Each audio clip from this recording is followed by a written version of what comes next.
جب اگلے سیگمنٹ کا شروعات اگر ہم کریں تو اس سے پہلے میں آپ کو ایک بات بتاتی چلوں کہ کچھ عرصہ پہلے جب میری امی ایک ڈاکٹر کے پاس گئی تو انہوں نے ڈاکٹر کو بتایا کہ مجھے مطلب کوئی سمٹمز انہوں نے بتایا اور ڈاکٹر نے کہا کہ آپ کو اور کچھ بھی نہیں ہے، آپ بس ذرا زیادہ میٹھی ہو گئی ہیں. لیٹر آن شی ریئلائز کہ ان کو وہ زیادہ میٹھی نہیں ہوگی، بس ان کو ڈائبٹیز ہو گئی ہے. سو یہ تو آن لائٹر نوٹ یہ بات تھی، لیکن یہ بڑی خطرناک بیماری ہے اور ڈائبٹیز ایسی بیماری ہے جس کی وجہ سے باقی جسم کے تمام حصے بھی جو ہے وہ متاثر ہوتے ہیں. تو ان کا بہت زیادہ خیال رکھنا بھی بہت زیادہ ضروری ہوتی ہے. صفائی کا خیال اسپیشلی اس میں بہت زیادہ ضروری ہوتا ہے. ایوری 6 months کے بعد جو ہے وہ آپ نے اپنا پراپر ٹریٹمنٹ کروانا بھی بہت زیادہ ضروری ہوتا ہے. ایگزیکٹلی اس کے اوپر ہم لوگ بات کریں گے، خاص طور پر ہمارا ٹاپک ہوا ڈائبٹک فٹ، اور پھر اس میں بھی آگے بڑھ کے ہم لوگ دیکھتے ہیں کہ یہ ڈائبٹیز میں بیماری جو ہاتھوں اور پیروں میں بے حسی سی ہو جاتی ہے اس کو کہا جاتا ہے میڈیکل ٹرمینالوجی میں نیوروپیتھی. اب نیوروپیتھی میں ہاتھوں اور پیروں میں کچھ بھی محسوس نہیں ہوتا، یہاں تک کہ ایسے کیسز میں نے دیکھے ہیں کہ لوگوں کا موٹر سائیکل کے سلنسر کے اوپر پاؤں آ جاتا ہے اور ان کو جو ہے وہ محسوس نہیں ہوتا. تو یہ ڈائبٹک فٹ ہے کیا یہ ریورس کنڈیشن ہو سکتی ہے، اور یہ کس لیول پر جا کے ڈائبٹیز کے اٹیک کرتا ہے، کیسے احتیاط برتنی چاہیے؟ ہمارے ساتھ وہ شخصیت موجود ہیں جو پہلے بھی پروگرام میں شرکت کرتے رہتے ہیں، اویئرنیس کے اوپر بہت زیادہ ان کا کام ہے، کنٹریبیوشن ہے. انڈوکرینالوجسٹ ہیں، ہمارے ساتھ موجود ہیں جناب ڈاکٹر اسجد حمید صاحب. السلام علیکم ڈاکٹر صاحب، thank you so much for joining. وعلیکم خیریت سے ہیں آپ؟ الحمدللہ. ڈاکٹر صاحب یہ بتائیے کہ ڈائبٹک فٹ جس طریقے سے میں نے کہا نیوروپیتھی، تو یہ کس لیول سے شروع ہوتا ہے؟ لائک کچھ تو اب پاکستان میں ایسی کنڈیشن ہے کہ پہلے تو ہمیں پتہ ہی نہیں چلتا ہمیں ڈائبٹیز ہے، خدا نخواستہ جب آپ گر جائیں، بے ہوش ہو جائیں، پھر جا کے پتہ چلے شوگر لو ہے یا ایک لیول سے اپ ہے. تو یہ کس لیول پہ جا کے ہوتی ہے کنڈیشن مریض کی؟ ڈائبٹیز جو آپ کو سب سے پہلے تو یہ پتہ ہونا چاہیے کہ پاکستان اس وقت دنیا میں نمبر پہلے پہ ہے، تو جو کہ بہت بڑی تشویش ہے. ہم نمبر پہلے پہ آ چکے ہیں دنیا بھر میں، اور اس طرح سے ہماری پاپولیشن کے اندر 30% لوگوں کو ڈائبٹیز وتھ کمپلیکیشنز ہیں. جی تو جو آپ کا سوال ہے نیوروپیتھی، یہ کم از کم 30 سے 40% لوگوں کو جب ڈائبٹیز ہو چکی ہوتی ہے، 10 سال گزر چکے ہوتے ہیں، تو ان کی نروز جو ہیں، کیونکہ آپ نے ڈائبٹیز کو کنٹرول نہیں کیا تو وہ افیکٹ ہو جاتی ہے، جو آپ کی نروز ہیں وہ ڈیمیج ہو جاتی ہے. اسی طرح سے آپ کی جو آرٹریز ہیں اس کے اندر ایتھیروسکلیروسس، اور جس کی وجہ سے آپ کو ہارٹ اٹیک اور آپ کو اسٹروک اور ساتھ میں آپ کے پاؤں کے مسائل شروع ہو جاتے ہیں. دنیا بھر میں اس وقت 18 ملین لوگوں کے پاؤں جو ہیں وہ خراب ہوتے ہیں، اور تقریباً 9 سے 15% لوگوں کو ڈائبٹیز ہونے کے بعد ان کے پاؤں پہ حملہ کسی نہ کسی صورت میں ہوتا ہے. اور پاکستان میں اس کا جو پریولنس ہے، جس کو ہم کہیں گے کہ کتنے لوگوں کو ہونا ہی ہونا ہے، تو وہ تقریباً 5 سے 10% لوگوں کو ہوتا ہی ہوتا ہے جو ڈائبٹیز پیشنٹ ہیں، ان میں 5-10. اب مسئلہ یہ ہے کہ لوگوں کو جب اویئرنیس نہیں ہے کہ ڈائبٹیز کیا ہے تو کمپلیکیشنز کا کیا پتہ ہو. تو جو فٹ ہے یہ آپ کو خود پتہ ہے کہ ہر آدمی کے لیے اتنی امپورٹنس ہے کہ یہ فیملی کے لیے بریڈ ارنر ایک آدمی ہے. اگر اس کی خدا نہ خواستہ فٹ خراب ہو گیا، اس کو اینٹی بائیوٹکس چاہیے، اس کا خدا نہ خواستہ لوگوں کے پاؤں کٹ جاتے ہیں، تو پاکستان میں سالانہ 1 لاکھ ٹانگیں ضائع ہو رہی ہیں. تو اس کا مطلب کہ 1 لاکھ جو لوگ ہیں ان کا بریڈ ارنر جو ہے وہ گھر بیٹھ گیا. اسی طرح ٹھیک ہے. اور یہ بہت خرچے والی، جس کے اوپر بہت خرچہ ہوتا ہے. یہ نہیں کہ صرف یہاں پر، دنیا بھر میں جب فٹ کے لوگ ایڈمیشن ہوتی ہے، اس کی اینٹی بائیوٹکس 3-6 مہینے تک چلتی ہے، تو اس میں کافی خرچہ ہوتا ہے. لیکن اچھی بات ان سب باتوں کے ساتھ ساتھ یہ ہے کہ فٹ کا اگر ہم صحیح طریقے سے پریونٹ کریں، لوگوں کو بتائیں، جس کو حتیٰ کہ زخم ہو بھی چکا ہے، اگر اس کا بر وقت علاج کیا جائے، اس کی چیزیں بہتر کی جائیں، تو 70% لوگوں کے ہم ٹانگ یا پاؤں کٹنے سے بچا سکتے ہیں. That is remarkable. اور اسی طرح سے جن لوگوں کو ڈائبٹیز ہو چکی ہے، جیسے آپ نے فرمایا کہ کمپلیکیشن جس میں نیوروپیتھی ہے، ریٹنوپیتھی ہے، جو کڈنی ڈیمیج ہے، ان سے بچنے کا طریقہ کار آپ نے اپنے انٹرو میں بتایا کہ آپ 3-6 مہینے بعد خدا نہ خواستہ اگر کوئی آپ کو ہے، آپ جائیں، اپنے ٹیسٹ کروائیں، اپنے گردے چیک کروائیں، اپنے پاؤں کی نگہداشت سیکھیں، کس طریقے سے آپ نے ان بیماریوں سے، ان کمپلیکیشن سے بچنا ہے. لوگ کیا کرتے ہیں کہ ہمارے پاس آتے ہیں، دوائی سے تھوڑے سے ٹھیک ہوئے، تو پورا سال یا 2 سال دوبارہ آتے ہی نہیں، اور جب وہ آتے ہیں ہمارے پاس تو ان کو ایک نہ ایک کمپلیکیشن ہو چکی ہے۔ تو ڈائبٹیز سینٹر جو کہ ناٹ فار پرافٹ ادارہ ہے جس کا میں چیئرمین ہوں، ہمارا سلوگن یہی ہے کہ ہم نے لوگوں کو ڈائبٹیز کی کمپلیکیشن سے کیسے بچانا ہے، ان کی آگاہی کیسے کرنی ہے۔ ہم لوگوں کے لیے کیمپس کرتے ہیں، مختلف جگہوں پہ کلینکس کرتے ہیں۔ ہمارا باراکو سے آگے مری ایکسپریس وے پہ اسٹیٹ آف دی سینٹر جس میں 5 فلور پہ ہے۔ لوگ پریشان ہوتے ہیں کہ ڈائبٹیز کی اتنی بڑی عمارت جس کے اندر ہر کمرے میں جو ہے وہ علاج ہو رہا ہے، کمپلیکیشنز کے بارے میں بتایا جا رہا ہے، ریسرچ ہو رہی ہے۔ اب اس کے سینٹر بڑھ رہے ہیں ساہیوال میں، لاہور میں، فیصل آباد میں، کراچی میں، تو ہم ہر جگہ کر رہے ہیں۔ ٹی ٹی وی ورلڈ نے ابھی 1 مہینے پہلے پروگرام بھی کیا، تو میں آپ لوگوں کو یہی اپنا انوائٹ کروں گا کہ آپ لوگ آئیں، فوڈ کے اوپر پروگرام کریں۔ ٹائپ 1 جو کہ ایک بہت ہی مس لیڈنگ ڈیزیز ہے پاکستان کے اندر، بہت بڑے نمبرز ہیں اس کے، لوگوں کو پتہ نہیں ہے۔ ٹائپ 1 جو بچوں کے اندر ہوتی ہے، اس کے اندر بھی ہم اپنا بہت بڑا کام کر رہے ہیں۔ سر انیشیلی اویئرنیس کے لیے آپ کیا سمجھتے ہیں کہ کیا ہونا چاہیے؟ کیونکہ جن لوگوں کو ڈائبٹیز ہوتی ہے وہ سمجھتے ہیں کہ نارمل جس طریقے سے لوگ کیئر کر لیں اپنے پیروں کی، اسی طریقے سے ہم بھی کریں۔ آپ کو کیا لگتا ہے کہ کون سے سٹیپس ہیں جو کہ ان کے لیے ایکسٹرا کیئر کے لیے شامل ہونے چاہیے؟ دیکھیں، اس کے اندر سب سے بڑی جو امپورٹنٹ چیز ہے، آپ کو کوئی زخم آیا، آپ کو کوئی انفیکشن ہوا، آپ کو کوئی بلسٹر بن گیا، آپ نے بیٹھے نہیں رہنا، آپ نے حکیم کے پاس نہیں جانا، آپ نے گھر میں سوئی نہیں مارنی اس کے اندر، آپ نے خود اینٹی بائیوٹک نہیں شروع کرنی۔ دیٹس دا ٹائم کہ آپ آئیں۔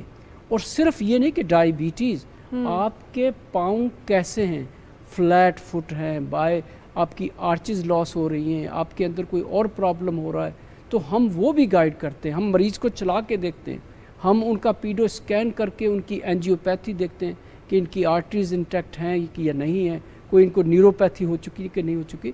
تو جو ابھی ہم نے ڈپارٹمنٹ شروع کیا ہے، اس میں کوئی بھی ڈائبیٹک مریض ہے، اس کو کمپلیکیشن ہے یا نہیں ہے، وہ اس میں سے واک ان کرتا ہے، اس کے وہاں پر ٹیسٹ ہوتے ہیں، اس کی نیوروپیتھی ڈیٹیکٹ ہوتی ہے، اس کو اس کے حساب سے اس کے شوز مہیا کیے جاتے ہیں، اس کو بتایا جاتا ہے کہ آپ نے آگے اس کا کیسے خیال کرنا ہے۔ اچھا، جس کو آلریڈی ڈائبٹیز ہے اور ڈائبیٹک فٹ نہیں ہے، وہ میڈیکیٹڈ شو استعمال کرے یا نارملی؟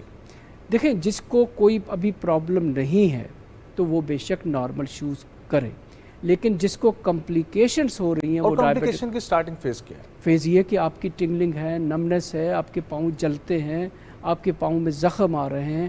آپ کو اگر ایک دفعہ زخم ہو گیا اور وہ ٹھیک نہیں ہو رہا اور اگلی دفعہ آپ کا دوسرا پاؤں افیکٹڈ ہونا ہے، تو دیٹس دا ٹائم کہ آپ ضرور ایک پوڈیاٹرسٹ کے پاس جائیں اور اپنا آگے کے بندوبست کریں۔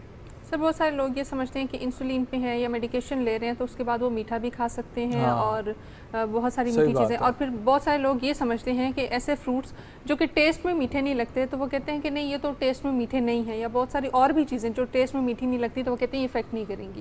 یہ بات کس حد تک درست ہے؟ آپ نے بالکل صحیح فرمایا۔ دیکھیں، جو کی چیز ہے جس پہ ہم بات کر رہے ہیں وہ ہے lack of education, myths around every disease, اور اسپیشلی جو کرونک ڈیزیز ہے وہ بہت زیادہ ہے۔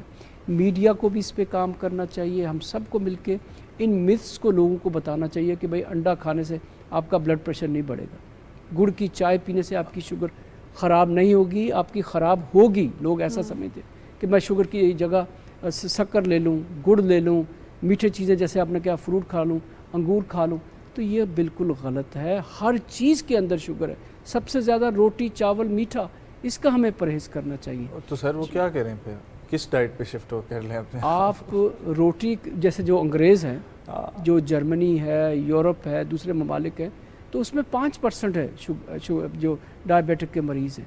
دے ڈونٹ ایٹ مچ بریڈ، بہت ساری دوسری چیزیں ہیں، ٹھیک ہے۔ تو اگر آپ نے روٹی کھانی بھی ہے تو اس کو آپ مکس کریں، کم کھائیں، اپنا چلیں پھریں، اپنی ایکسرسائز کریں، اس کے بعد جو یہ اچھا سر، دوسری چیز اب یہ نیوروپیتھی میں ایک اور چیز تھی ہاتھوں کی نمنس بھی، تو یہ بھی کیوں ہو جاتی ہے؟ لائک یہ ایک دیکھیں، اس کے ڈائبٹیز کے اندر لوگ، بہت سے لوگ جیسے گلوکوفیج ایک گولی بڑے عام طریقے سے چلتی ہے جو انیشل ٹریٹمنٹ ہے، اس کے پرولانگ یوز کرنے سے بھی وائٹامن B12 کی کمی ہو جاتی ہے۔ وائٹامن B12 کی کمی کی وجہ سے بھی آپ کو نیوروپیتھی ہو جاتی ہے۔ تو نیوروپیتھی میں ہم نے دوسرے کازز کو بھی ایکسکلوڈ کرنا ہے ادر دین ڈائیبٹیز. اور جس کو پاؤں میں نمنس آ رہی ہے اس کے ہاتھ میں بھی نمنس آئے گی. یہ ڈائیبٹیز کی کمپلیکیشنز بھی ہیں. سر آپ جس طرح سے بول رہے ہیں کہ ڈائٹ میں جو ہے وہ بہت زیادہ کانشیس ہونے کی ضرورت ہے, کیا آپ کچھ سپلیمنٹس بھی سجیسٹ کرتے ہیں ڈائبیٹک پیشنٹس کو؟ نہیں, دیکھیں سپلیمنٹس کا خواہ مخواہ کا ایک کاسٹ ہے اور اس کا کوئی فائدہ نہیں ہے. ٹھیک ہے. ہم ملٹی وائٹامنٹس یا سپلیمنٹس ان مریضوں کو دیکھتے ہیں جو کھا نہیں سکتے, جو پرولونگ النس پہ ہے, کوئی بیڈ پہ ہے, کوئی اور چیزیں ہیں, کوئی الکوہلک ہے. اس طرح کی چیزوں کے اندر ملٹی وائٹامنٹس یا دوسری چیزوں کا ہے. یہاں پر ہر دوسرا مریض جو ہے وہ ملٹی وائٹامن پہ ڈاکٹر کو کچھ سمجھ نہیں آتا تو ملٹی وائٹامن ایڈ کر دی, ڈاکٹر بھی خوش اور مریض بھی خوش. بالکل ایسے ہی ہوتا ہے. یوزلی لوگ یہ کرتے بھی ہیں اور وہ ڈاکٹرز کے پاس جا کے اسپیسیفکلی بولتے ہیں کہ آپ ہمیں جو ہے وہ کوئی بھی اس طرح کی میڈیکیشن جو ہے وہ سجیسٹ کریں. اچھا سر, ایک اور چیز پاکستان میں دیکھی جاتی ہے. پاکستان میں یہ بھی دیکھا جاتا ہے کہ اگر کسی کو خاندان میں ایک دفعہ ہے شوگر تو پھر خدا نہ خواستہ اگر کسی دوسرے کو شوگر ہوئی ہے تو وہ ڈاکٹر سے رجوع کرنے کے بجائے اس سے رجوع کرتے ہیں جس کو پہلے سے شوگر ہے. ٹھیک ہے, اور اس سے پوچھتا ہے کہ آپ کون سی میڈیکیشن پہ ہیں, مجھے بھی سجیسٹ کریں. اور بڑے بڑے میں نے پڑھے لکھے لوگ دیکھے ہیں جو سجیسٹ کر رہے ہوتے ہیں کہ فلانی جگہ سے میں پھکی لے کر آیا تھا, ٹھیک ہے, اور وہ بڑی کارآمد ثابت ہوئی ہے. جی آپ نے بالکل صحیح فرمایا. اور کئی دفعہ مریض یہی کہتے ہیں کہ اگر آپ نے مجھے یہ دوائی دے بھی دی لیکن میری خالہ تو یہ کھا رہی ہے, میں نے وہی شروع کر دی, مجھے فلاں نے یہ کہہ دیا, چشمے کا پانی مری کے پاس نکلا ہے, وہ شوگر کے لیے بہت افاقہ ہے. حیدرآباد میں جو ہے ایک ڈاکٹر ہیں وہ شوگر بھی دیتے ہیں کھانے کے لیے. تو آئی تھنک یہ ساری متھس ہیں, یہ ساری غلط چیزیں. ہم نے جو ٹریٹمنٹ کرنا ہے, جو چیزیں کرنی ہے وہ سائنٹیفک بیس پہ کرنی ہے.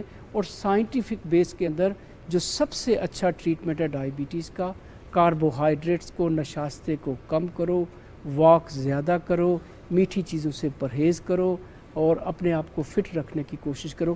جس کا پیٹ نکلتا ہے اس کو شوگر کا آنے کا چانس زیادہ ہے. جی ٹھیک ہے. سر آپ کیا کیئر سجیسٹ کرتے ہیں جن لوگوں کو ڈائبٹیز ہو جاتی ہے اور اس کے بعد وہ فوڈ کیئر کس طریقے سے کریں, کیا سٹیپس ہونے چاہیے ان میں؟ آئدر یہ ہے کہ ڈیلی کے طور پہ جو ہے وہ پاؤں صاف کریں یا کوئی فوڈ کیئر کے لیے وہ جو ہے وہ پروڈکٹس استعمال کریں. دیکھیں میرا خیال ہے کہ جو سب سے پہلی چیز ہے وہ ڈائبٹیز کا کنٹرول, بلڈ پریشر کا کنٹرول, کولیسٹرول کا کنٹرول. لوگ کولیسٹرول کو بھول جاتے ہیں. اچھے خاصے پڑھے لکھے ڈاکٹر گلوکوفیج دے دی اور باقی کچھ نہیں.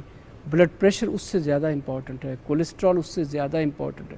ان کو نہ کنٹرول کرنے کی وجہ سے آپ کے گردے ضائع ہوں گے, آپ کو ہارٹ اٹیک ہو سکتا ہے, آپ کو اسٹروک ہو سکتا ہے.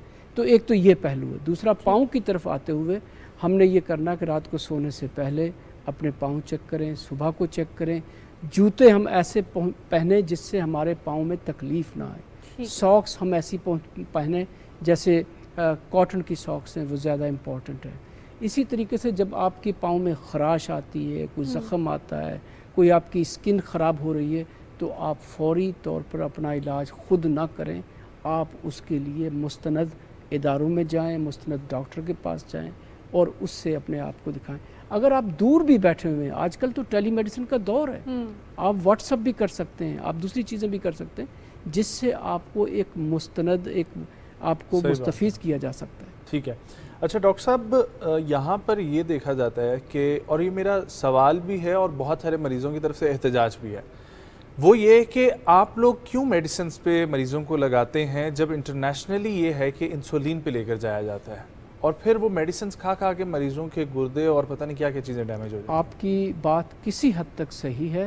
دیکھیں میں تو یہ کہوں گا کہ جس کو نئی ڈائیبٹیز ہوئی ہے, وہ کیسے ہے کہ کسی کی HbA1c 6.5 سے ابھی نیچے ہے اور اس کے پاس وزن کا مسئلہ نہیں ہے, اس کو ڈائیبٹیز ہوگی, تو میں ان کو کسی دوائی پہ نہیں ڈالتا. میں ان کو یہ کہتا ہوں کہ بھائی آپ جائیں, 3 مہینے لیں, اپنا لائف سٹائل چینج کریں, کم بیک ٹو می.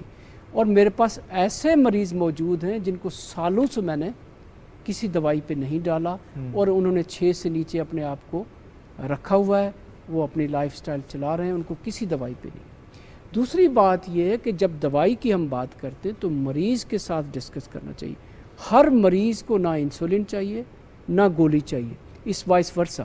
یہ مریض ہے کہ وہ کس طریقے سے اپنی ڈائیبٹیز کو, کوئی آپ فٹ آدمی آپ میرے پاس آتے ہیں, آپ اپنی لائف سٹائل مینج کرتے ہیں, آپ کو ہو سکتا ہے ایک گولی سے آپ کو اگلے 10 سال آپ کے نکل جائے. اچھا. تو why should I put you on insulin. خاتون میرے پاس جاتی ہیں روزانہ میٹھی چیزیں بھی کھاتی ہیں, پیٹ بھی بڑھ رہا ہے, موٹاپا بھی ہو رہا, کسی کی بات بھی نہیں سنتی, تو ان کے لیے انسولین پہلے دن سے بہت صحیح ہے جی. اچھا اچھا اچھا. ٹھیک ہے. اور اب تو انسولین کی جگہ پہ اور بہت سارے آلٹرنیٹس آ چکے ہیں جس میں انجیکٹیبل تھراپیز ہیں, اور جس میں مین فوکس یہی ہے کہ مریض کو ریسٹرکٹ کیا جائے کہ وہ زیادہ کھا نہ سکیں. دیکھیں جو ڈائبیٹک مریض ہوتے ہیں جن کے پاس موٹاپا ہوتا ہے, ان کے انٹسٹائن میں سے ہارمون ختم ہو چکے ہوتے ہیں. تو سر یہ بھی تو کیس ہے نا, جو شوگر کے مریض ہیں ان کا دوسرا کیس یہ ہے کہ ان کو بھوک زیادہ بھی لگتی ہے اور وہ شوگر جو ہے نا لو بھی ہوتی ہے. آپ کی بات بالکل صحیح ہے, وہ علاج کی زیادتی کی وجہ سے. تو اس میں ہمیں علاج کو پیچھے کرنا چاہیے, جیسے آپ نے فرمایا, ان کو پہلے ڈائٹ اور ان چیزوں کے اوپر رکھ کے انالائسس کیا جائے. اب مریض ڈاکٹر کے پاس آیا, شوگر بڑھی ہوئی, ڈاکٹر نے گولی بڑھا دی, گھر گیا, اس نے گولی کھائی, شوگر نیچے آ گئی, اس نے پھر کھانا شروع کر دیا. تو it becomes a vicious circle. ٹھیک ہے سر. یوزلی لوگ جو ہیں جن کو ڈائبٹیز ہوتی ہے وہ ہر چیز کا ایکسکیوز یہ دیتے ہیں, نہ واک پہ جاتے ہیں نہ کچھ اور ایکسکیوز ان کا یہ ہوتا ہے کہ مجھے تو ڈائبٹیز ہے, مجھے تو شوگر ہے, میں زیادہ چلوں گی تو تھک جاؤں گی, یا اس طرح کے ایکسکیوزز دیتے ہیں. ان کے لیے ایک ہیلدی لائف اسٹائل کیا ہونا چاہیے؟ دیکھیں ان کے لیے سب سے پہلی بات تو ان کے پاس, ان کو کسی موٹیویشنل کے پاس, ڈاکٹر کے پاس جائیں جن کو ایک شوق ہو کہ میں نے اپنے مریض کو بتانا کیسے, سمجھانا کیسے, جو اس کی متھس ہیں اس کو کیسے سمجھانا ہے. اور تھوڑے تھوڑے اسٹیپ سے کر کے, میں مثال کے طور پر یہ کہتا ہوں کہ بی بی آپ بالکل نہ واک کریں, آپ ایک کام کریں جی, آپ نے ناشتہ کرنا گھر کے اندر, آپ کمرے میں 5 منٹ 7 منٹ آپ ٹہلیں گی تو آپ کو ناشتہ ملے گا. اسی طرح سے دوپہر پہ, اسی طرح سے رات پہ. تو میں دن کے اندر اس مریض کی 25 منٹ گھر کے اندر واک کروا لوں. ٹھیک ہے. تو میرا خیال ہے کہ وہ آہستہ آہستہ, دیکھیں جو شوگر کے مریض ہیں ان کی جب ہائپر گلائسیمیا یا ان کی شوگر بڑی ہوئی ہوتی ہے تو یہ بیچارے تھکے ہوئے, انرجی ان کے اندر نہیں ہوتی, they have lack of motivation. Agree doctor صاحب, بالکل ٹھیک کہہ رہے ہیں. بہت شکریہ ڈاکٹر صاحب, اینڈ آئی ہوپ کہ آپ کی طرف سے جو تجاویز دی گئی ہیں اس پہ ہمارے مریض عمل بھی کریں گے. اور یہ ڈائبٹک فٹ نو ڈاؤٹ ایک ایسا ایشو ہے کہ میں نے اس کے پرسنل مریض دیکھے ہیں اور بہت زیادہ تکلیف میں ہوتے ہیں, اور پھر زندگی جس طریقے سے وہ گزرتی ہے ان کی. بہت شکریہ اس پر اویئرنیس کریٹ کرنے کے لیے.